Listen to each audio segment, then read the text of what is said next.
Prokaryotic translation. In prokaryotic cell, translation is initiated by formation of initiation complex consisting of 30S ribosomal subunit, formal methyl tRNA and a messenger RNA. Then the large 50S ribosomal subunit come and join with the complex. Some proteins called initiation factor involved here but not shown.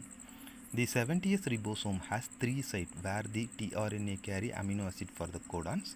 One is called peptidal or P sites, another is called A site. There is also third site called E site, exit site, where the transfer RNA released out.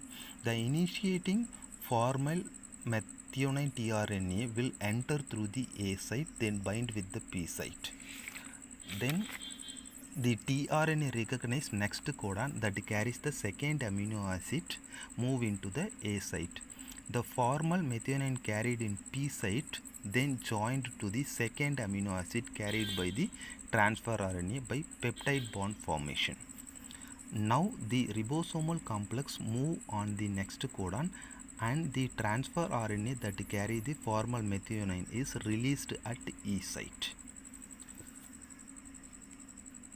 At transfer RNA carry next amino acid now move on to A site. The transfer RNA matches the codon with the messenger RNA. The ribosomes continues move along with the mRNA throughout until the stop codon will come. Elongation of the polypeptide chain terminated only the stop codon move into the A site until the process was continued by respective amino acids. They are joined together by peptide bond formation.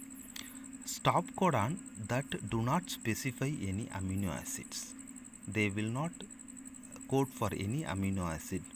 So once the stop codon entered, the translation process will leads to end. Finally, the ribosomal dissociates and the subunits are dissociated and a newly synthesized polypeptide chain can be released. So this is an end of a translation process.